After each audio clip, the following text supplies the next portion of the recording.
babalik na naman ako ng ano, magpa-check up ako.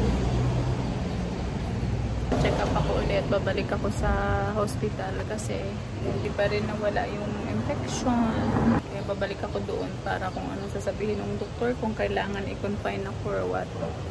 So ayun, confirm na na-confine ako dito sa Prince of Wales Hospital dito sa Hong Kong.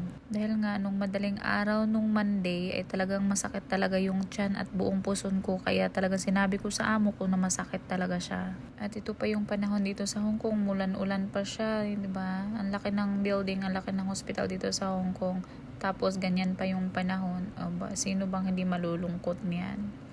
Pero bawal naman dito kasi ang bantay. Hindi pwedeng bantay dito na yung sasamahan mo talaga 24 hours yung pasyente. Hindi pwede dito. Pwede lang dito yung mga bisita lang sa mga visiting hours lang. Pwede lang silang pumunta sa kanilang mga kamag-anak. Pero hindi pwedeng bantay talaga 24 hours. Kahapon pala nilipat nila ako dito sa private room dahil nga marami daw pasyente dumarating dito. So binilipat nila ako dito sa private room. Para ako nasa hotel. Ayan, 2 pasyente lang kami dito sa isang room. May tag-isang TV pa kami. Ito yung toilet nila. Yung iba may house tour, hotel tour. Akin naman ay hospital tour.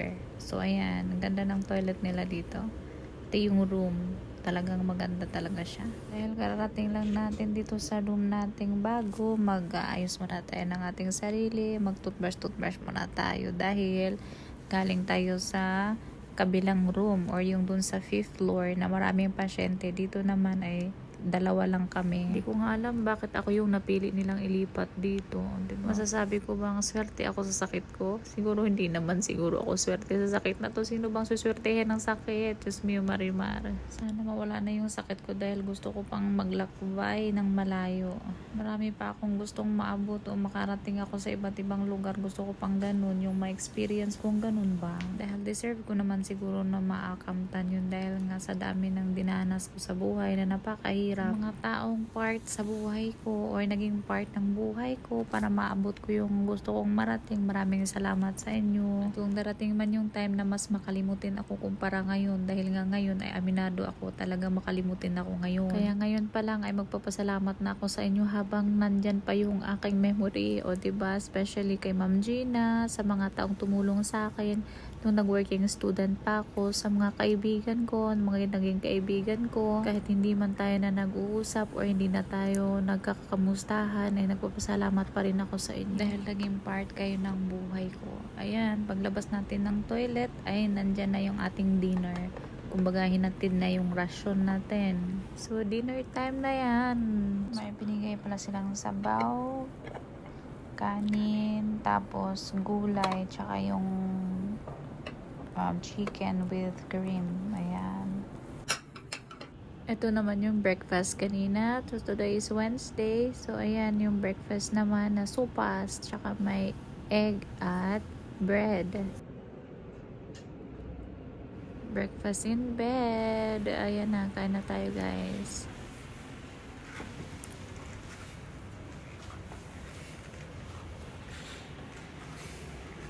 Ako na lang mag-isa dito sa kwarto.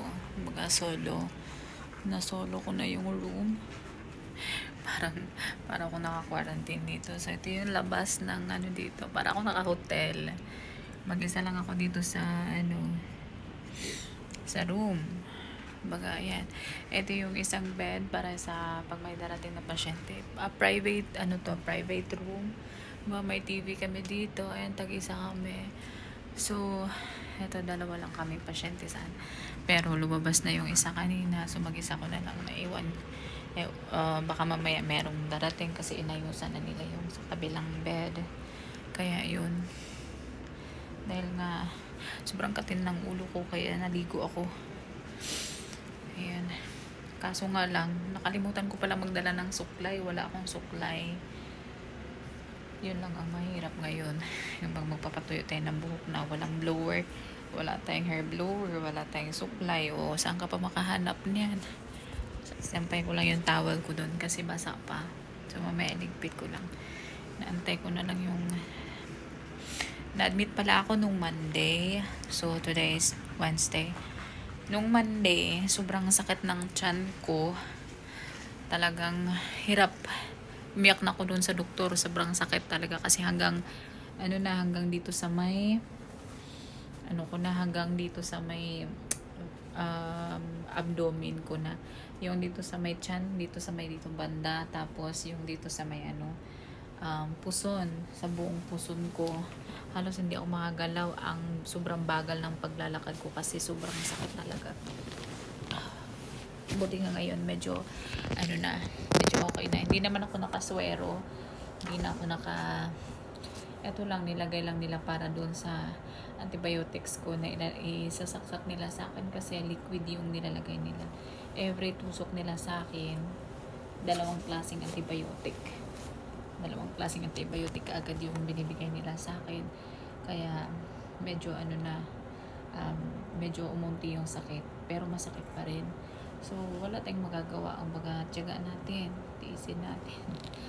Wala sakitin tayo. Tapos in-schedule nila ako ng operation or yung surgery daw after 2 years pa. Na daw yun, earliest na yun sabi ng doktor.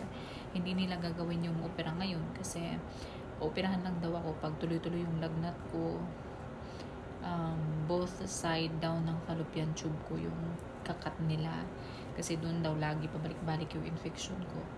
So pumayag na lang ako, pero akala ko ngayon kaagad tatanggalin. Kumbaga ito yung time na nandito ako sa hospital. Hindi pa nila gagawin yun.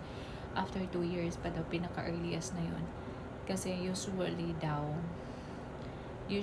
ang schedule daw dito 3 years. Pero ang binigay nila sa akin ngayon is 2 years. Ang tagal. 2026 daw. Supposed to be 2027. Pero ngayon is 2024. So binigay nila sa akin is 2026. 2 years later pa. Sinabi ko dun sa amo ko. Sabi niya, wow, so crazy. Sabi niya, ganun. Tapos sabi niya, much better na gagawin daw yung opera dito sa Hong Kong kasi nga mas high-tech daw. Tapos yung maliit lang daw yung kasi machine. Kumbaga lang, micro lang yung sugat. Ganon.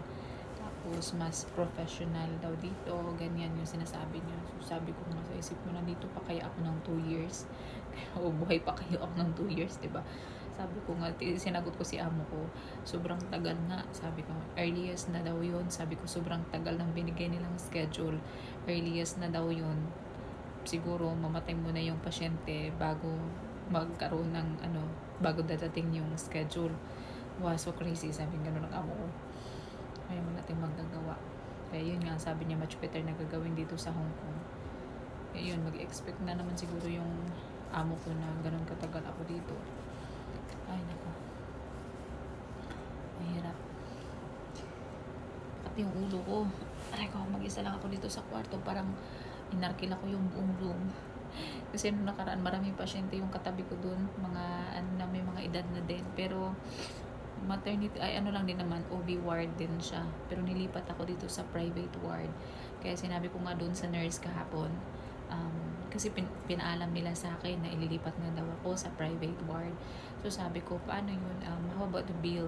Kung magdadagdag pa ako ng bill or baka mamaya dadating sa amo ko, laki ng babayarang bill pala. Sabi niya, no need to pay. It's the same. Sabi nga, no need to pay. Okay. Sabi ko, ganun, wala namang problema. So, mas gagamutin ako. Diba? Wala akong problema. Yun, lipat nga ako dito. Sariling kwarto, wala akong marinig, napaka-peaceful. Ako lang mag-isa sa kwarto, para naka-quarantine, guys. Para akong naka-quarantine, kaya yan. Ay, naku. Hindi ako nakadala ng nung Lunes, nagdala na ako kaagad ng toothpaste, pero kagabi, naghatid yung amo ko, ay yung anak niya, silang dalawa naghatid dito, pero yung amo ko nandun nasa sasakyan sa may baba. Yan, nandun lang sa may baba. Tapos yung alaga kong bunso ang pumunta dito sa taas. Naghatid ng tsinelas ko, towel, tsaka mga sabon. Ganun yung dinala ng amo ko. Tsaka yung prutas na anti-inflammatory daw. Blueberries ang hinatid dito for snacks. Yun. Kaya kinain ko na rin. So yun lang muna guys for now. And bye. Balitaan ko kayo kung kailan ako. Sana makalabas na ako. Yun lang. Bye guys.